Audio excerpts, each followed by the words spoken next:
Gentlemen, I've brought you here to discuss the Eastwood problem. It may be necessary to penetrate the Vinny Eastwood show. The Vinny Eastwood show. Yeah, that's what I said.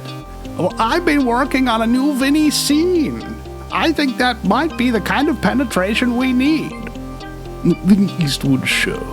Sundays, 3 p.m. Pacific Standard Time. Live on Ground Zero Radio. Welcome, ladies, gentlemen, and hermaphrodites. My fellow slaves of the global plantation. The Vinny Eastwood show is bad news. It's like the news, but so much worse. It's the lighter side of genocide. Just because we're being exterminated doesn't mean we can't enjoy it. Otherwise, what's the point of being killed? The Vinny Eastwood show, where the only thing worse than living in a high-tech global police state run by child trafficking Satanists is Vinny's jokes.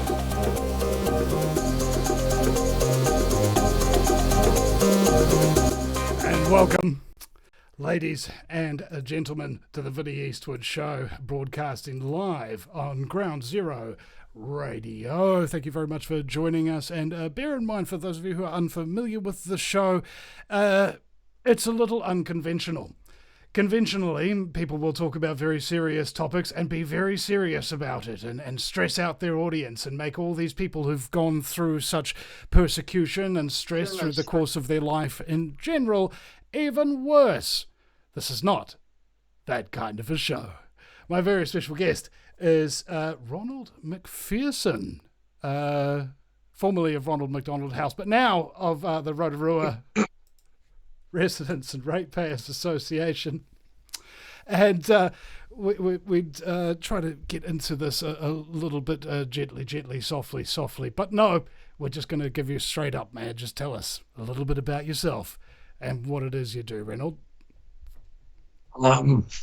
I'm the chairman of the Rotorua District Residents and Ratepayers, and I've been so for the best part of a decade. It was formed originally from the Rotorua Pro-Democracy Society.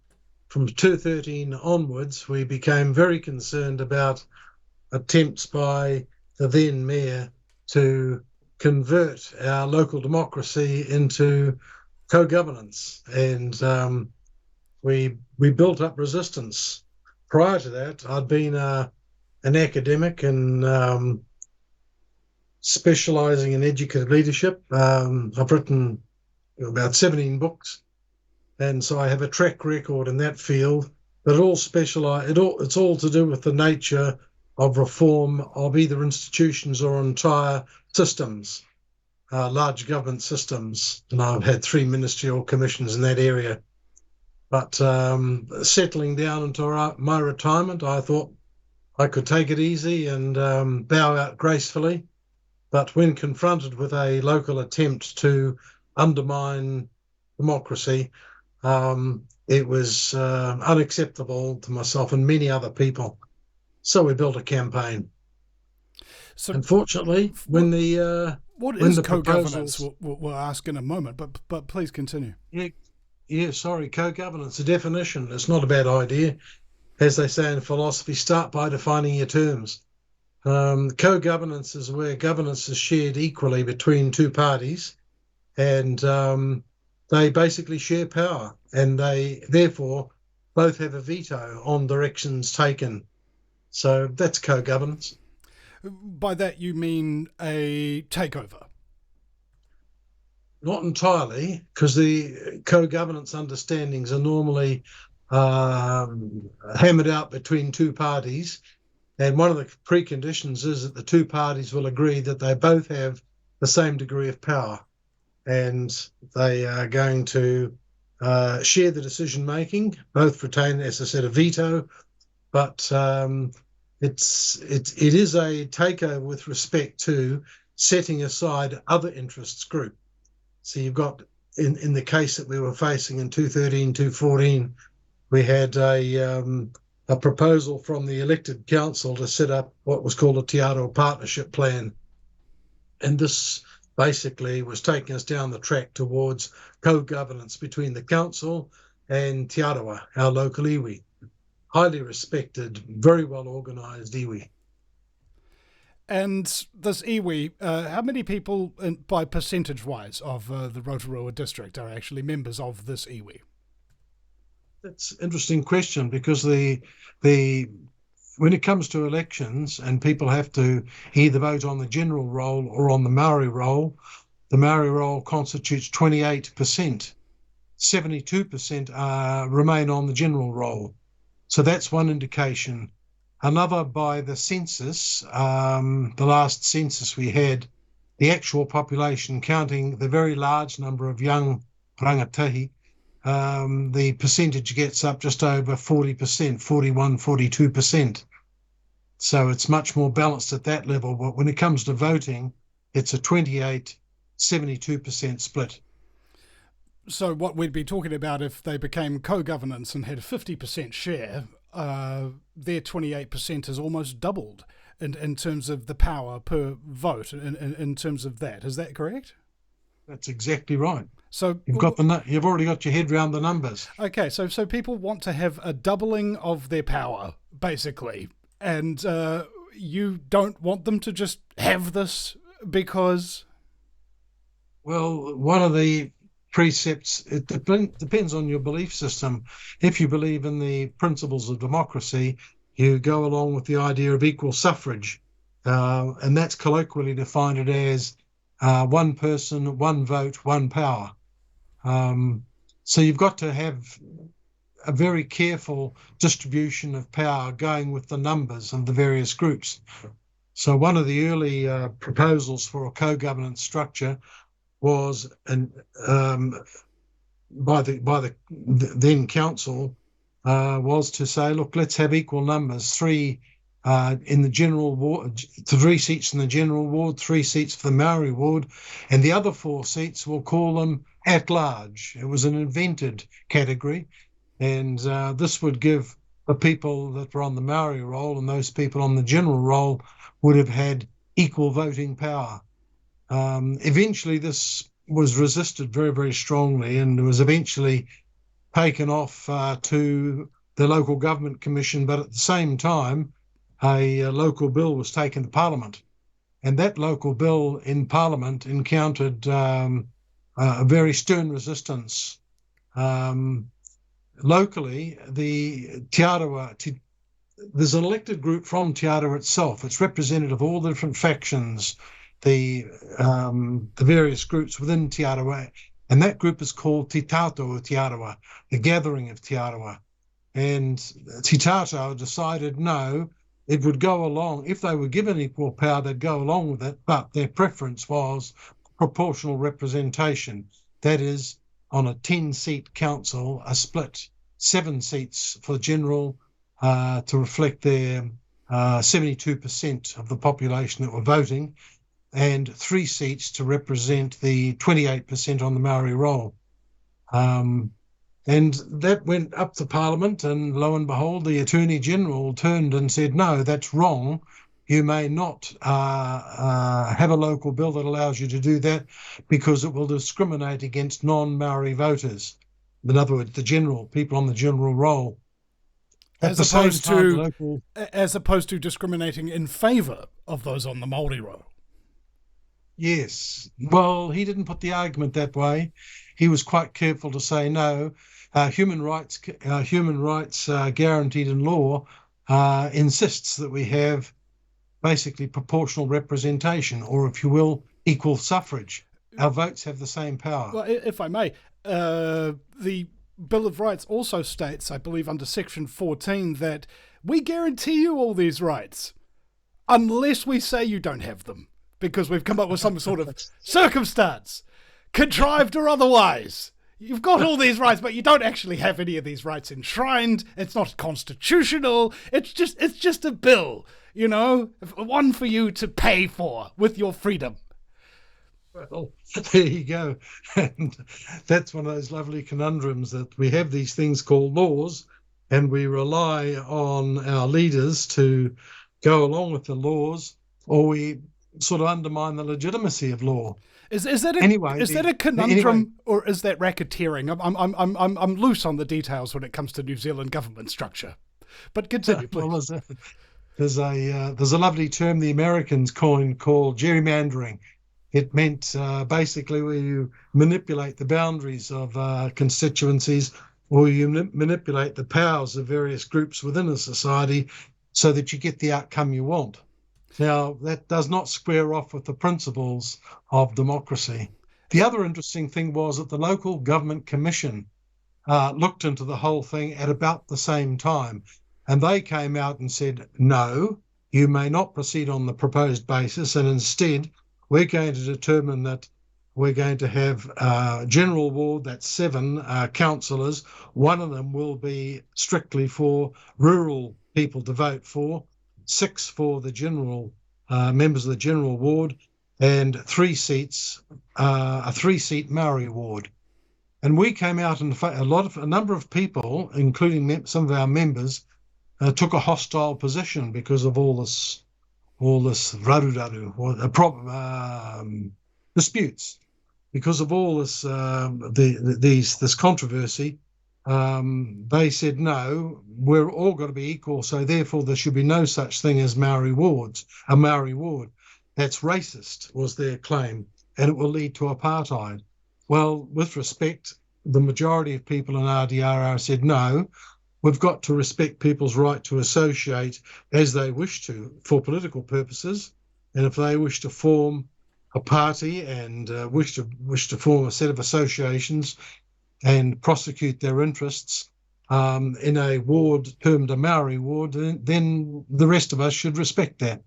And that was our position, and we actually came out in favour of a Maori ward, and that's what happened. With under the decision by the local government commission, we adopted a 6 and 1 and 3 seat distribution, and that's what we've got at the moment. And is that working for you? Pretty well, yes. The impression that I've got, and I watch the council perform online pretty regularly, and by and large, under new leadership, the mayor, by the way, did not stand again. There was a lot of hostility. She did not stand again, nor did her deputy mayor and members of her ruling group. It was like a coalition of people around her. They were either voted out or they didn't stand again, and they were replaced. And the new group that we've got in council, led by Tanya Tapsell, is much more moderate. It seems to be far more relaxed and listening to people far more, less doctrinaire. And the upshot is a great deal of trust has grown, and there have been some glitches, some difficulties, but on average, I would say the council's probably performing, as far as policy making and policy implementation goes, it's far more effective and it's far more democratic. With the loss of so many councillors, including the mayor, in the subsequent elections prior to, after this debate and this restructuring, yes, if it were, was there any pushback in an extra particular political way from the Maori iwi or supporters of them? Because we see this happen in New Zealand quite significantly, where you will have these official figurehead organisations who on paper are all very nice and friendly, and you meet them and they're very cordial and what have you, but then, and this occurs for both sides of the debate really, you got those people who sort of take the law and politics into their own hand, and instead of using cordiality, instead of using minutes from meetings and discussion, they use threats, violence and intimidation and things of that nature in order to influence political decisions their way. Has there been any of this resulting from this so-called debacle? The debate during the period of 2013 through to about 2018, it was the representation review after that, the hostility gradually grew, and through that period when we were looking at a structure, a review of the structure that went off to Parliament, that was quite a hostile period. A very small number of activists out on the extremes became far more vocal and closely affiliated with Te Pāti Maori locally. They became quite angry and characterised any attempt to counter their arguments as racist. And a number of us who come from families where it's best to describe them as multicultural or at least bicultural, but with blended cultures, we had to learn not to take offence. We just regarded that as a form of argumentation that was quite unconvincing. It certainly angered some of our members to be referred to as racist. But then once we had the settlement in Parliament, the heat dropped out of it very quickly indeed, and we settled down into the process of running normal elections and so on in 2022. And we thought at that stage, very trusting as we are, that democracy had won and the nonsense was over. But I was a bit alarmed recently to discover that in the long-term plan from 2024 to 2034, there is explicit provision for the establishment of a new committee called the Te Arawa 2050 Vision Committee. And this new Vision Committee is going to, as far as I can see, it comprises the councillors, all elected members, plus 5 people from Te Tauto o Te Arawa that I mentioned before. And they're going to be advised by Te Arawa Partnership Manahautu. It's a senior official who spends all of his time furthering Te Arawa's political interests in and around council. I trust I'm not being too unfair, but that's this new subcommittee, which will be talking directly to council, has been given essentially the power to determine Rotorua's vision for 2030 to replace the Vision 2030.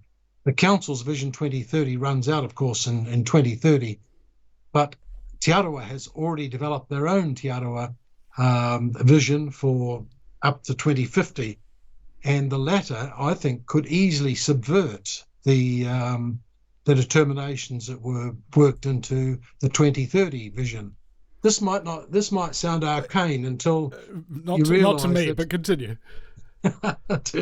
Right, vision gets converted into purposes get converted into structure then gets converted into programs, allocation of money, and all the policy implementation then flows. So if you capture the vision of an organisation, you capture its mission, its structure, its programs, its expenditure, everything then follows.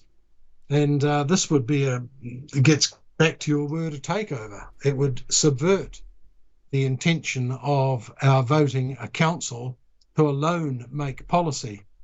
But this subcommittee, this new subcommittee that they're setting up, in fact, it's had a couple of meetings already, it gets very, very close to preparing the ground for co-governance. So we're very concerned about that, and we've taken upon ourselves to write to the Minister of Local Government, Simon Watts, and we are awaiting an answer. So, in my opinion, and I'm just taking a shot. Hold on. I'm just taking a shot in the dark here. You go for it. By chance, do a whole bunch of these people who are so interested in co-governance also have an interest in United Nations Agenda 21 implementation, which Agenda 21 has quote-unquote Agenda 2030 goals already, which are probably identical to what these goals that you're talking about, that this organisation are putting out are, because they're not really that original. And also UN Agenda 21 has UN Agenda 2030 and 50, right? These are what Rosa Corey in her book UN Agenda 21 Behind the Green Mask called milestones. And what they do is, in accordance with, I might be going a bit far afield to pull this reference, but I can assure you the mechanism does work well, is Adam Weishaupt's formation of the Illuminati. And in the document that was obtained from a horseman who was struck by lightning, they found out that this organization was going to basically take over all the kingdoms and all the queens and all the kings and all the king's men, so on and so forth, because of the methodology that they follow with regards to what we now call scamming. All right? Here's how you do it. Let's say you're coming in for a political scam of some description, and then people find out your scam under its current name. You change the name of the scam, and you take it underground for a little bit until people forget about it. And then you bring it back, and you push it again. It works masterfully. Regardless of how long a time frame you're really talking about here, people can scam. And with the exact same scam, keep scamming under a different guise. So what if co-governance is just another name for the scam of United Nations international governance under a world government, which subverts quote-unquote democracy, which is just, I guess, mob rule, if you wanted to use the original Greek translation, or if you wanted to use the American translation, two wolves and a sheep voting on what's for dinner. And a republic, on the other hand, would be where the sheep has a gun. So we've been disarmed in New Zealand now, of course. And what happens directly after this is we go into massive lockdowns, which are basically, if you look at those human rights that aren't actually enshrined as rights in New Zealand, violates damn near every single one of them. And of course, we saw what happened in the Wellington protests as people wanted to protest that particular thing, as they're entitled to do under that mythical Bill of Rights. And what happened to them? Pepper spray happened to them. Sound cannons happened to them. Police with riot shields and bashing old ladies and breaking old men's hips happened. Okay? New Zealand is no longer a democracy. Okay? Perhaps it's always been what I was referred to as a elected dictatorship. Now, the true governance of New Zealand, in my opinion, was told to me through Penny Bright. It's not actually the local government New Zealand's job to yay or okay New Zealand local government policy, as Mayor Michael Faden from the Wairarapa once told me, is that when he wanted to get hemp and other farming practices legalised in his district and push that agenda, he found that his council wasn't actually allowed to make those decisions. They went to a branch called Local Government New Zealand, which is a private corporation, and its members include the largest infrastructure organisations and corporations that New Zealand currently has, and those organisations themselves are also members of other groups that basically yay or nay our governance, for example, Infrastructure New Zealand. So what we've got really is a dictatorship, corporatocracy, trying to masquerade as though it's like nice and kind, so nobody actually gets up in arms, and meanwhile their arms, before they get up, are handcuffed behind them, and we're all slaves. Roundabout in a general kind of way. That's how I feel that this situation is going on. And when it comes to argumentation, name-calling, you're a racist because such and blah, blah, blah. You know, these are just pathetic little childish tactics that happen to work throughout history. You get people riled up in a cult-like mentality full of hate and vile and vitriol, and the central belief structure, which is our way, is the only way. And that's how you get conflict. That's how you get slavery, and I don't like it happening in this country. And I've only just really recently, like within the last 20 years, become aware that this structure is actually happening here. And Penny Bright helped me to see that before she died.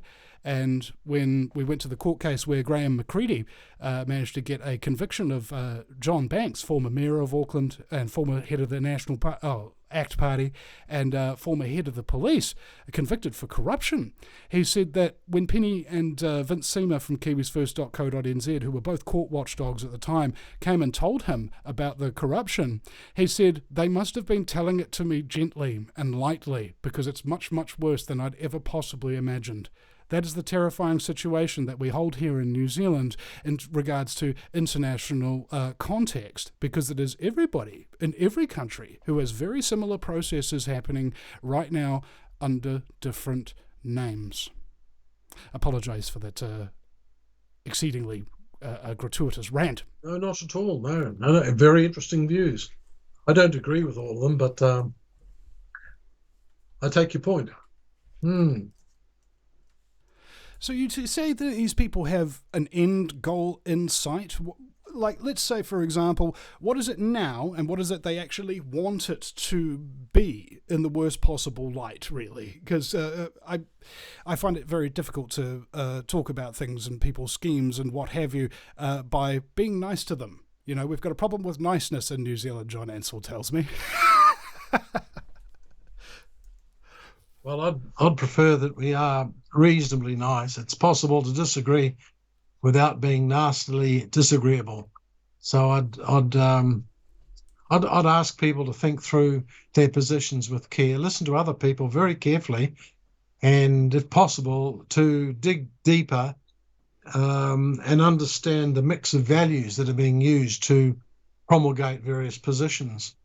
And you ask, what is the essence of what people want when they're involved in politics, local politics?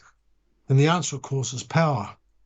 They want power. They want power to determine how resources, the sort of degree of resources to be gathered through rates and other mechanisms, how to set priorities and how to service some groups' interests necessarily at cost to others, because there's a limited amount of money available. And one of the tragic things that's facing councils, many councils, including ours, and ours is up to a $450 million debt level of concern, and that they're going to increase probably over 500 million in a few years' time so they can afford the water infrastructure. Ours is in fairly good shape compared to many districts, but locally we're going to have that degree of expenditure to stay on top.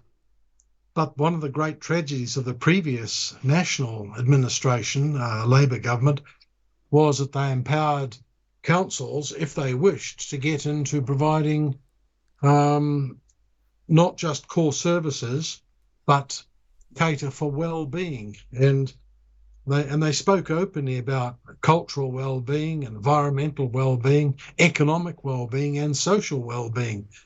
And they left it to councils to set their own agendas. The big catch was that none of it was funded from central sources. They had to take it out of their existing budgets. And some councils did a reasonable job, and ours, in my view, went overboard into all sorts of expenditures, resulting in a dramatic acceleration of our debt. In 2013, the debt level was down to about 130 million. And that was reasonable. It was possible to see how it could be paid off and so on. But in the following 8 years, it's gone right up to the point now where, as I said, we're heading for a debt level of 450 towards $500 million. Now, this might not be as sweeping in terms of analysis as your views. You can see linkages between what's happening here in New Zealand and overseas and so on. My thinking simply goes from local levels up to our national levels, and I'll let other analysts deal with the national to international dimensions and dynamics. I'm just not across that area. I can't really comment on your views in that area, and you just accept my apology for not being able to do that. No, that's fine, because we live in a fractal universe, which means everything is a smaller or larger version of something else. If you know one thing, one tiny little thing, you can project that out. And if it's a working system that you've analysed, you'll find out, if you start looking in other directions, that a very similar pattern emerges. You know, you zoom out and it's the same picture. You keep zooming out, it's the same picture.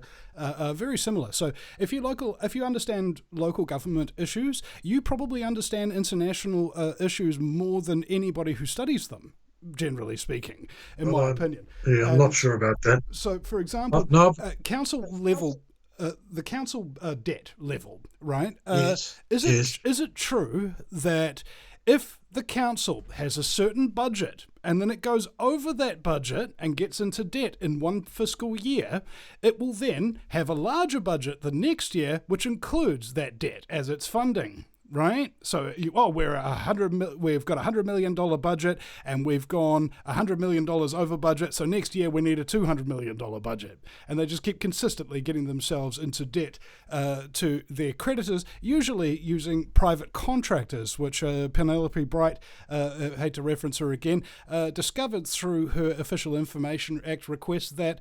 And international corroboration on these points as well, that local contractors are on average half the price of private contractors, right? And so if you've got private contracting going on, there's a lot of money in the till that starts changing hands as they start clipping the tickets. And therefore, if you've got kids to feed, if you've got houses that you need to have over their head, you have a vested interest in trying to make sure that that government stays in debt so that you can keep getting paid, that you can still keep providing for yourself and my workers and so on and so forth. Yeah, but it's like, bro, you're building stuff in an inefficient way that is destroying society and enriching you in a way that is not better for everybody. That's private business, okay? That's not governance. That's not democracy. This is not how these things are actually really supposed to work in terms of an economic fashion. And also, one of the interesting tricks I found out from Bruce Logan of the Mangawhai Residents and Ratepayers Association, he found out that what the council wants to do is when they're engaged in corruption and they want to perhaps divvy out contracts to firms that have a finger in the pie, what they'll do is they'll pick out projects that don't sound that interesting. Sanitation, water purification, so on and so forth. Things that people aren't really curious about or interested in, so that they won't actually have the gumption to go and check on the books and see where all that money is flowing through that sanitation system. If it was called something else, a river of shit system, for example, people might be interested and do a bit more scrutiny, but they don't. That's the problem with New Zealand's local government infrastructure and general practices, as far as I feel, is that it's an inherent hotbed and nest for, as you said, power. And at the moment in our society where we have energy transferred into the existence of real things or digital things that represent power, like money and power are virtually the same thing. And if that is the case, what is the oath that people are supposed to take before they undergo work at a council? You know, what are their obligations? The elected members, the oath for elected members is quite specific. It says that they've got to, unless they declare a conflict of interest and step back from a particular decision or a particular discussion, the oath requires people to make decisions in the interests of all people in that district. Those are the words of the oath. And in my experience, the majority of, because I was elected, as you know, onto council 3 years, the majority of the people there, even though they made decisions I sometimes disagreed with, I did respect the fact that they, in all honesty, believed that they were serving the interests of everybody, not just a faction, that perhaps the faction that had given them strong support and got them voted in yet again. But the other, there's a dynamic to elections which I think are unique to local government. And in my autobiography, I got to work and demonstrated from the numbers over the years since 2013 through to 2023. I demonstrated the greatest determinant of how people vote is actually their affiliation to national political parties. Those people, those candidates that are strongly affiliated to, say, the National Party or the Labour Party or to ACT or to Party Maori, that determined pretty much their attitudes towards voting, choosing between alternative candidates. So people tend to vote in a way which reflects their commitments, their political commitments elsewhere, which reinforces the point that you've been making, that people are largely unaware of what's actually going on. For example, their decisions over planning and over consenting, resource consenting and all that, elected members have no part to play in that process at all. All that is kept from them by the officials. the next big area of infrastructure development, which is the second core business component for councillors. They get an outline of the major projects and the costs involved and so on. But once it comes to determining with great precision the options for infrastructure, the practice at Rotorua has been for expert officials to produce analyses that come to one conclusion. They provide one recommendation, and on the basis of fairly slim information, the elected members then have to make a choice: do I support this or do I not support this?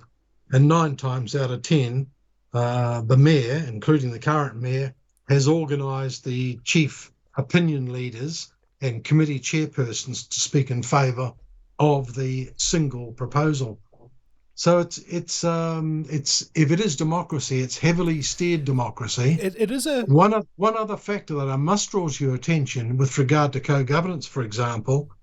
There is colossal coherence between the demands of those that are pushing the co-governance agenda and the hidden proposal that came before, that was developed back in Labour National Government days, called He Puapua.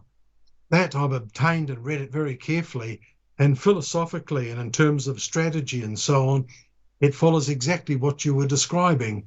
And that way of thinking became embedded for many people into their taken for granted stock of knowledge about the directions that New Zealand should be taking, and that locally, how our council, the sort of directions our council should be taking. That He Puapua agenda has been basically delegitimated by the last national election, and yet it's regularly pointed out that this department and that department are still running on He Puapua assumptions. So some of these ideas, when they become embedded deeply within bureaucracies, they're very hard to shape and shake. And it goes back to, who invented bureaucracy? It's a character called Max Weber, a German sociologist. And he invented it basically after the First World War to help governments around the world who manage the massive complexity of increasing modernising computer with a lot of technological change. And he invented bureaucracy as a neutral way for officials to manage dimensions of the economy and dimensions of our society in ways that complied with the new policies determined by elected members. And it was a brilliant scheme, and it was rapidly adopted all around the world. But the downsides of bureaucracy are extremely well known now. And I'm afraid some of these great ideas that people have that get embedded in a bureaucracy are very resistant to change. Anyway, that's forgive my lecture, but that's one of my favourite topics. So there's 3 elements that jump out at me right there, because as you were talking about the governance structure, these guys create these plans basically in secret, and then they come out and tell you that this is the only plan, yes or no. All right, that's the Delphi technique coming from the prophet of Delphi, who Alexander the Great visited, and it's just like, oh well, here's your options, and whichever option you take, it benefits us. If you say no, then that benefits us, because then we get to pay people a whole bunch of money to do even more research, which isn't really research or even backing anything up. It's just a way to create... Wait a second. It's a sales marketing scam. All right? It's just basically simple. Okay, guys, we need to... Hold on. It doesn't have to be like that. It's one of the key distinctions in administrative theory for about 2-3 decades now has been that you've got to make very careful distinctions and distribution of power into the policy making as opposed to the policy implementation processes. And there's a requirement at national level in New Zealand that public officials must be politically neutral, and their job is to implement policy once it's been determined. On the other hand, it does require for policy making to be in the hands of, that is the decision making, to be exclusively in the hands of the powerful people that we elect. If others, through devices like co-governance, can get to share that power, then that has subverted your policy making process. And the policy making and decision making process is well known now to include the philosophical processes, the strategic analysis processes, and the political processes. And what you're referring to is these political mechanisms that you use to persuade large numbers of people in organisations that this is indeed a right way to go. And if you can invest an idea with rightness and strategic timing and roll out the politics to implement it, then you're absolutely right. That idea has become the right thing to do. So the basics of it is, Rosa Corey explained the anti-Delphi technique in this vein in her book, and she said that what the councils are going to do, and she was resisting United Nations Agenda 21 infrastructure development in, I think it was Sacramento County. You go into these meetings, and what people do ordinarily is if they're going to a meeting to disrupt or go against the agenda of their meeting or try to derail it or something of that nature, they make one critical mistake. They arrive and sit together so that they can be seen clearly as a group that has a particular point of view. What she proposed is that none of those people arrive together. None of those people sit together. They sit as far apart as they possibly can. And then, when the council gives you those three options that nobody wants and gets you to pick one, because obviously then you've at least had some choice in the decision-making when the reality is you didn't have any, one person can go up and ask a question. And as they inevitably get shouted down by the councillors, oh, don't worry, we've got this plan, we've got to go ahead with it, then somebody on the other end of the hall stands up and says, hey, you haven't answered that gentleman's question. And they say, oh, no, we'll get to it at the end of the meeting. And then somebody out in the other corner of the meeting goes, hey, no, let's just stop this right now. I want to hear the answer to their question too. And then a couple of other people stand up, and we've only a handful of people. You can disrupt these Delphi technique meetings and force them to answer questions that they otherwise wouldn't want answered. And you know what the majority of the time happens is that those council meetings get shut down, and every agenda and idea and things of that nature that they had to do that, they have to go back to the drawing board and come back and try and do another meeting for which you can stop those too using the identical tactic. That's what I found was very interesting about you talking about the political process and people voting how they think and what have you, and sociology in particular, which is the only book that I can actually see the title of behind you, is that people are social creatures and they need social validation, and when it appears that the crowd is not going with you, that loses their control over the situation and makes them politically vulnerable. Look, I go along with what you're saying. I've seen examples here in Rotorua where a policy proposal written by officials has been basically launched, and it's been marketed quite systematically. There have been so-called public consultations, and they have been steered through. For example, the co-governance proposals were steered through by the leader of the Te Arawa Partnership Plan Implementation Group, and she was a fairly senior councillor, and she organised public consultations. They were nothing of the sort. They were just marketing. This is where we're going. This is how we're going to do it. And people came away very unhappy about those sorts of techniques being used. Simultaneously, I can recall occasions where I've been to public consultations and not an official but an elected member has said there's a lot of controversy over this particular issue, and these are the range of views on council at the moment, and clarified each position quite carefully, and then stood back and said, what do you people think? What do you all want? What would you prefer? What do you think would be wisest for the children? What would be a very good mokapuna decision? And you get an entirely different tone. Suddenly people really enjoy being respected and trusted, and they pour out their hearts. And the people recording the outcomes of those meetings were able to identify 2, 3 distinct positions, identified the values behind those positions, and later on, when their report went back to council, they presented it with great integrity. So I've seen the whole range of games that people play, and you're quite right to describe them in fairly in pretty abrupt terms. But I would say that people of good intent and with decency, and in particular with good meeting facilitation, can suspend their normal roles, say as an expert engineer or as an elected member. They can suspend their status and say to people, this is the range of thinking on this issue at the moment. What do you think? It's quite extraordinary how clever people can be. It's extraordinary, but it's not necessarily unique. In terms of what Arge Nost called the mastermind, and they did these experiments in England where, you know how you can have like a jar of jelly beans and people will guess how many jelly beans are in the jar.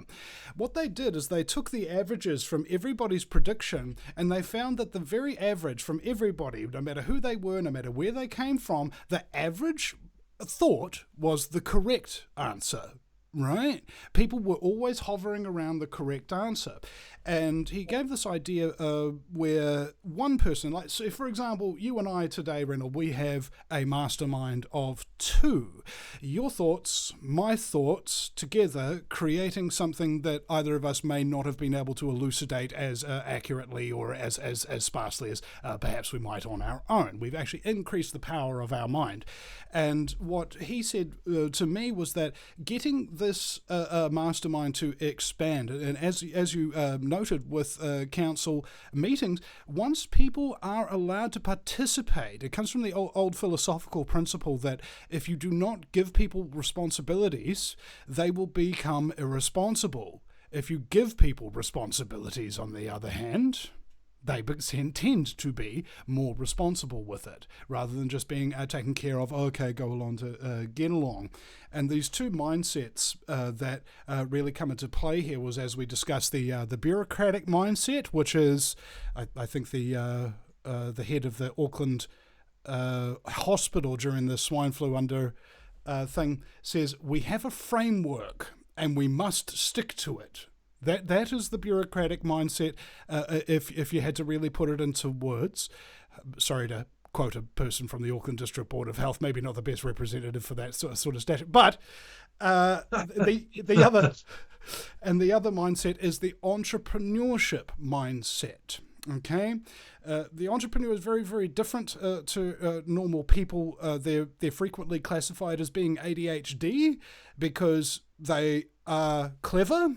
They can think about multiple things, even contradictory things simultaneously. They have high energy and they have high creativity.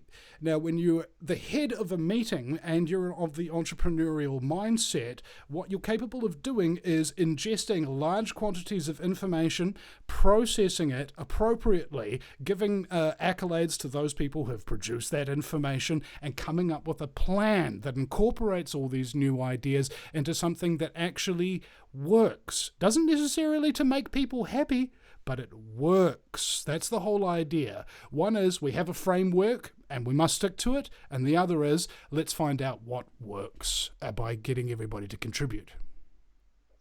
Yes. You interesting. You put your finger on one of the key distinctions, the big changes that occurred in the history of philosophy, where up to from Socrates and Plato onwards, we had a very, very focus on virtue, on serving people, identifying what was right, and regarding that as your duty to deliver on those virtues, on those rights.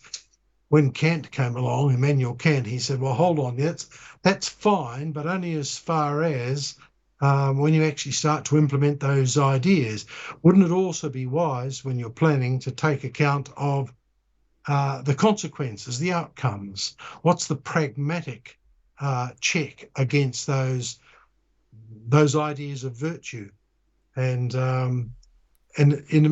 it's got to be, unfortunately, from my perspective, I left the study of philosophy very, very late, but it would have been extremely helpful to me earlier on, because I set up a university at one point, and some of the responsibilities involved are quite colossal. It would have been great for me to understand that it's important to give not just attention to what your duty is, what the virtues you should display and the rights of the situation, but also to be able to say, look, in 5 years' time, 10 years' time, these are the outcomes that this university ought to create. And it happened to be in Abu Dhabi.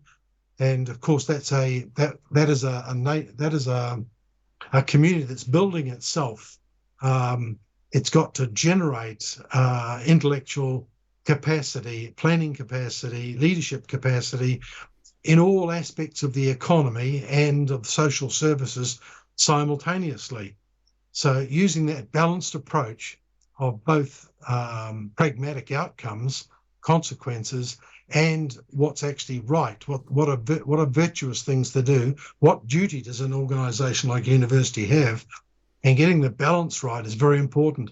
So that brings me to another aspect of decision making we haven't touched on much at all, and that is making a systematic appreciation of the empirical evidence that relates to the area that you're working on. Mm-hmm. I've noticed at local government planning level, very few people have, to be a bit unkind, they don't have the education to understand the power of empirical evidence. That is, appreciate all the outcomes in the past and what's been tried and what the measurable outcomes were. And so when you come to get to the stage of putting together your plans, you actually articulate key performance areas with the sort of evidence that you're going to collect as you proceed. So at the end of the planning cycle, typically late in the year, and you're starting to plan for next year, you actually go through and pull the numbers out of what's been going on. You pull the numbers out and say, we did fairly well, but we could have done a lot better. Let's be much sharper in these areas.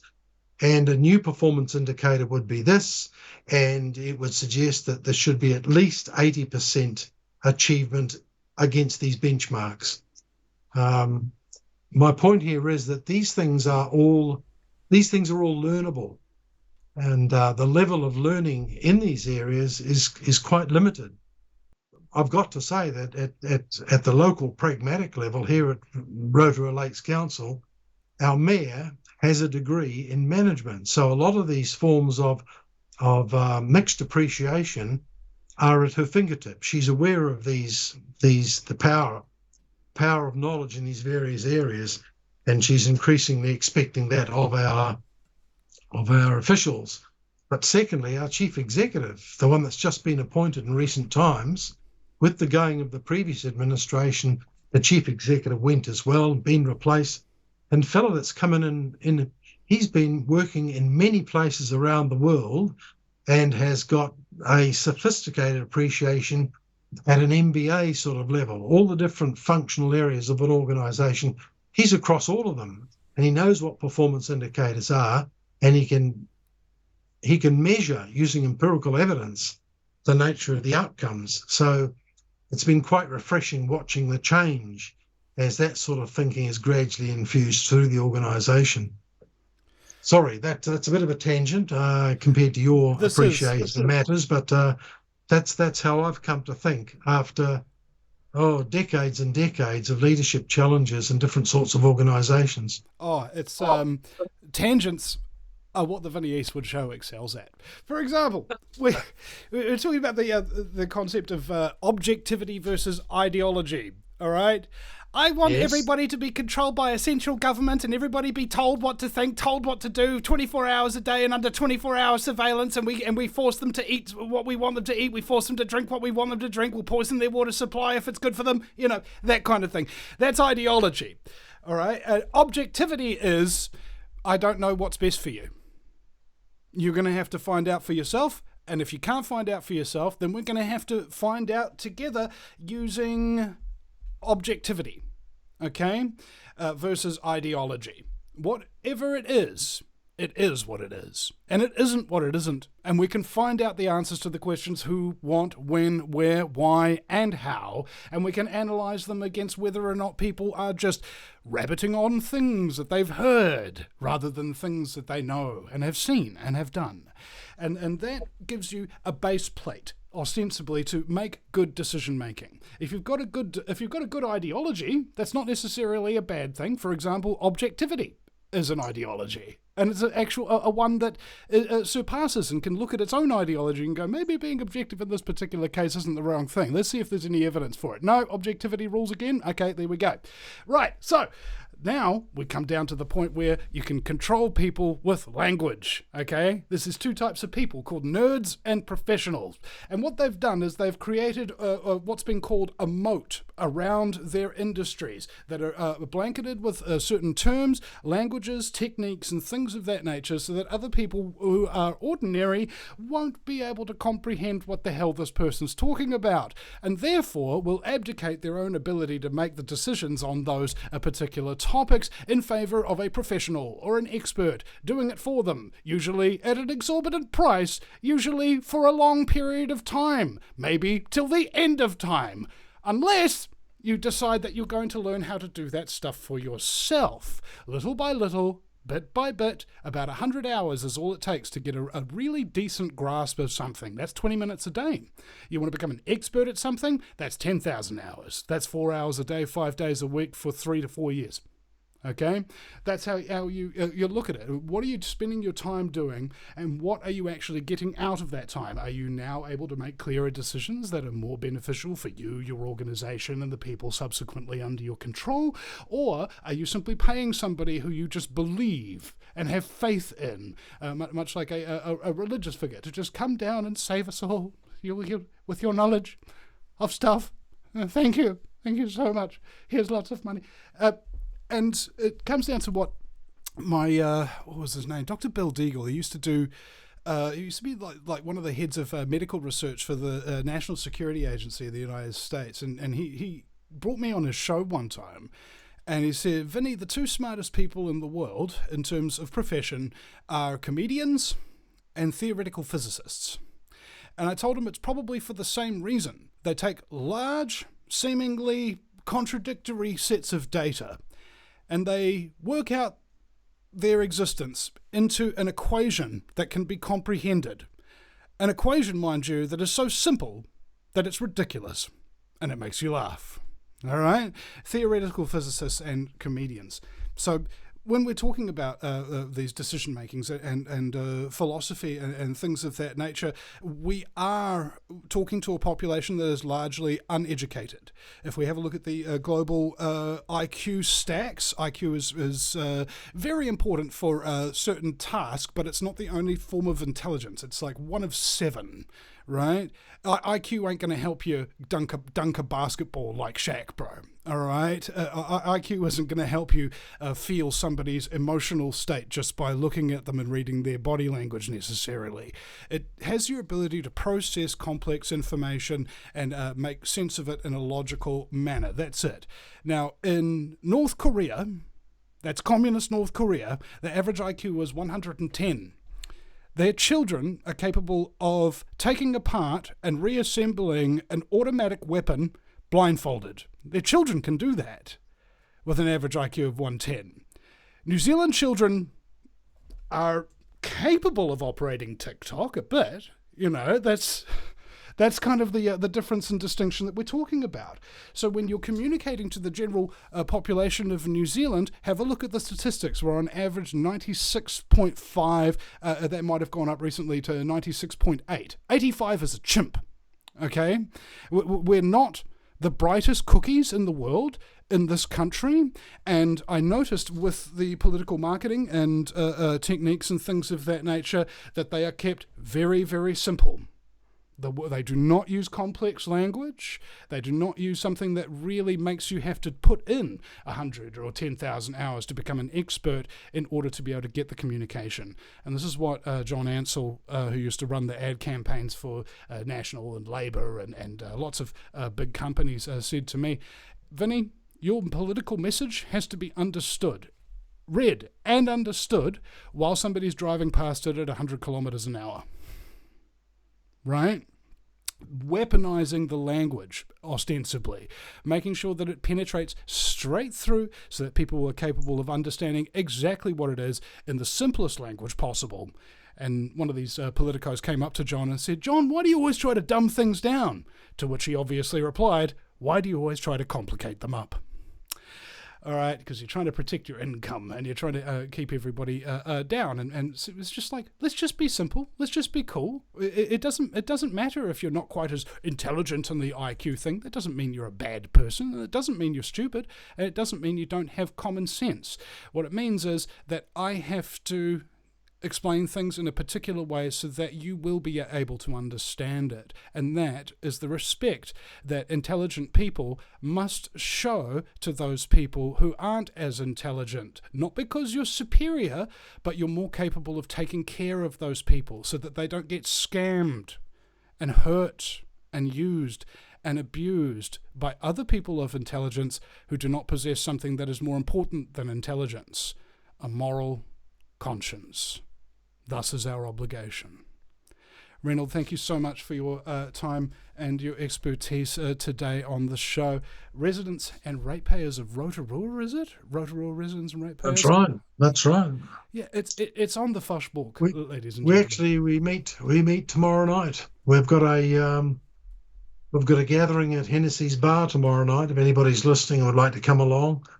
And it might be of interest to you to know the sorts of questions. We've got an elected councillor coming along, and he is going to do his best to answer incredible questions. I'll just read you a couple to give you a sense. Has Rotorua New Zealand, which is our marketing company, has it been directed to end Crankworks' annual subsidy? Second question, to what extent has insourcing infrastructure management improved its productivity? Next one, how do councils know if the museum restoration is on budget and on time? And finally, with council debt climbing from $296 million in 2022 to $447 million in 2024 and over $500 million in out years, largely due to previous councils' big budget project commitments and the overhang, and the current council decision not to slow or suspend any of them, what plans does council have to retire debt and cut rates? There are there must be 15 questions like that, and we'll be putting those to an elected member of council tomorrow night. And that's what we do. That's what we do. We're very pragmatic. We're very focused on how's this going to make a difference? How's it going to improve ratepayers' experience? So it's all about accountability. That's the word we haven't used a lot today. But it's us exercising a little bit of power to trying to get accountability from our elected members to whom we have given power. So that's what we're on about. Well, it reminds me of a song one time that I did in the, what was it? Accumulation of power without accountability is no nobility. Quite. It's a tyranny. Becomes a tyranny. Yep. Not a tira thigh, not a tira shin, but a tyranny. Now, thank you very much, Reynold. It's been a joy. Thank you very much. Thank you. I get that a lot. And thank you, ladies and gentlemen, for joining us as well. I hope you enjoyed it just as much as we did. Told Reynold before the show, just be yourself, because if you're being yourself, they'll relax you, and that relaxes the audience, and have fun, because if you're having fun, the audience will too. So I hope to achieve that objective every time, especially for the audience, you, the listeners. Guys, when I became a listener of content like this, it was because there was no alternative to the lie, generally speaking. And you wind up getting turned into some kind of social pariah. You lose all these shallow friendships that you may have had. You may have nostalgias with your family. You might lose your place of employment. You might even lose your place in the world and wonder, where the hell am I going to live? Even how am I going to live? But eventually, you realize that because you're doing the right thing, ladies and gentlemen, following your moral conscience and doing what your will enables you to, everything you need, exactly in the quantity you require, precisely at the time that you need it, will appear. As it is said, when the student is ready, the master will appear. And so I'm glad to know each and every one of you whom I do know, especially DK and Alan Mosdale in the chat there that mod for me. It's like Reynold, I've got the best mods, man. Do you have any idea what the internet is like? Nobody knows how bad it is until you start actually broadcasting and allowing people to share their unsolicited, ignorant, and often sadistic and psychopathic and narcissistic obsession with typing messages to people that they want to get an emotional reaction out of. And these mods, they do the work. Oh, look at this, but block! And they're gone. It's just like, it's a constant, it's whack-a-mole out there, man. And these guys, they wield the hammer of Thor, but they keep it low-key. Now, we have... of course, last thing I want to mention, ladies and gentlemen, is to you, the audience, please, if you can, go to thevinnyeastwoodshow.com, pretty please, with a flower on top, pretty please, thevinnyeastwoodshow.com, and start donating, if you can, today, particularly through that Patreon, PayPal, and KiwiBank accounts that we have there. And once you are a member, you will have a whole bunch of exclusive goodies, including access to me directly. Do you need to learn how to do something? Vinny does like 14 different jobs just on a single radio broadcast, including the pre-production and post-production and production itself. Maybe he's simple enough to be able to teach me how to do these things for myself so that I don't need Vinny Eastwood anymore. No, I don't need anybody else anymore. That is what the principle of management is all about. So, with the last 17 years of being supported by the audience, you've never let me down, and anything I've ever needed has come directly from you right when I needed it. For example, in approximately 54 minutes, I am going to go down and I am going to get my windshield replaced because it has a big crack in it, and so... I'm going to be heading on down there, folks, and we're going to crack into it. So thank you very much for all your support. That windshield's going to cost me like, what, $500, I think? Maybe 600 or something. So any help that you could be in that regard, guys, please go to thevinnyeastwoodshow.com and check out our great sponsors, reopen.nz. holdenhealthcare.com, and of course donate through the Patreon and KiwiBank and all of that jazz as well. With that being said, as they say in Israel, without further ado, that is the show. Thank you very much for your time. Thank you, Reynold, and we'll see you again sometime, folks. Thanks, Vinny. Gentlemen, I brought you here to discuss the Eastwood problem. It may be necessary to penetrate the Vinny Eastwood Show. The Vinny Eastwood Show. Yeah, that's what I said. Well, I've been working on a new Vinny scene. I think that might be the kind of penetration we need. The Vinny Eastwood Show. Sundays, 3 p.m. Pacific Standard Time. Live on Ground Zero Radio.